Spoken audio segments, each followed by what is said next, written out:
हतो कि गौ हतो, हैं? चीन के भूत, पेशेंट के भूत, ना जाने चाइना के भूत, चंचू छपा छी छा, एक से एक भूत बोल रहे आपस में। अब भोले बाबा जो डमरू बजा में सो सब भूत भर रहा है, एक नाचन लगाए। कुछ भूतन ने उठाई धूल और देवतन को ऊपर फेंकना प्रारंभ कर दिया। देवता बोले बाबा बारात नहीं जाएंगे। बोले क्यों? जवाब दिया तुम्हारे ये गढ़ जितने बाराती हैं सब हमारे पर धूल डाल रहे हैं। ये तो नंगे पतंगे बिना पेट के, बिना हाथ के, बिना आंख के लुढ़कत पुड़कत चले जाए रहे, और हमसे पूछो हम इतने कपड़ा अच्छे पहन के आए हैं। बाबा ऐसा करो हम लोग आगे चलेंगे, इन्हें पीछे चलाओ। सो भोले बाबा ने कही ठीक है। अब देखो भोले बाबा बीच में नादिया पे बैठे, जितने देवता हैं सब आगे चल रहे, पीछे से गढ़ चल रहे, और बीच में नादी भगवान शंकर। लेकिन गढ़न की तो आदत होती है भूतन की, बिन्ने फिर हुड़दंगा काटो, फिर लई के धूल उलारी। सो भोले बाबा बोले नादिया तुम आगे की तरफ देखो, हम पीछे की तरफ देखें। सो पहले बैठे थे भोले बाबा मूड की तरफ, अब पूंछ की तरफ मुख कर लिया नादिया के, और आगे की तरफ नादिया देख रहे।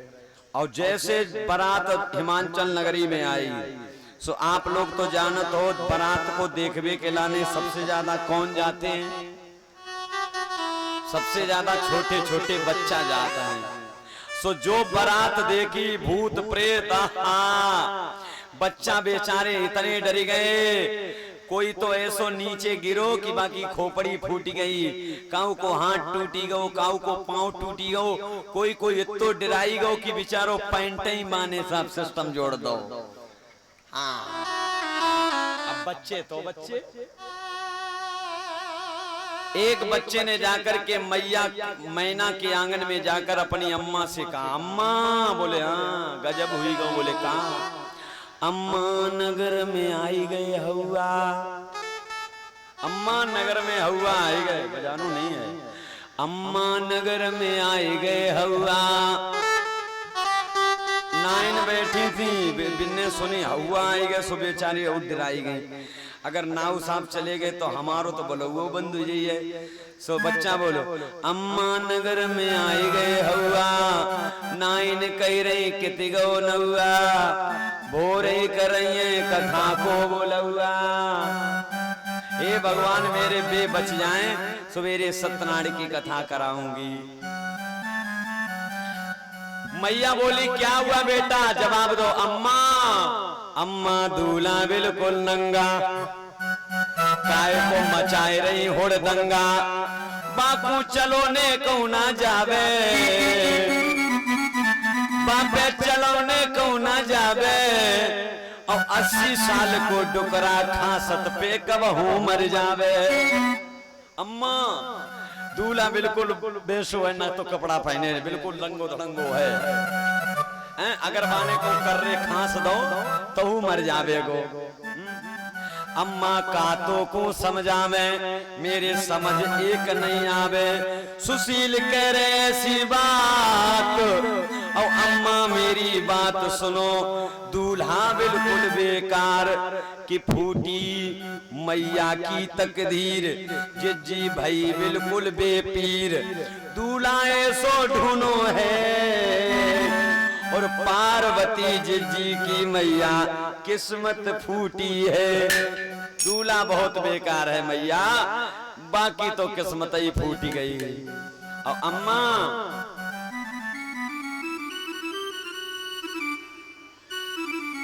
जो इतनी बात मैना ने सुनी कि दूल्हा बूढ़ा है, सो आप जाना तो जब कोई बात बनत बिगड़त है तो बीच में एक मजुआ होता है।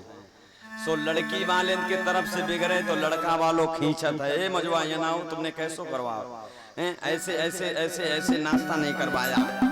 और लड़का वाले से बिगड़ जाए तो लड़की वाले कहिए काहे मजुआ साहब जो कैसी बारात मंगवाई, कैसे मेरी बिटिया फंसाई गई। और बीच में मजुआ कौन है? नारद जी। सो मैया ने नारद जी को बुलाओ, नारद इधर आओ। नारद जी बोले हाँ माँ। जवाब दो क्या है? दूल्हा बहुत बेकार है। बोले अम्मा तुम्हें नहीं पता है। नारद जी बोले अगर तुम्हारी बिटिया 21 है तो दूल्हा 19 है, ज्यादा फर्क नहीं आए। मैया रोन लगी और बोली नारद अरे बूढ़े वरना को हमारे का काम है, बूढ़े वरना को।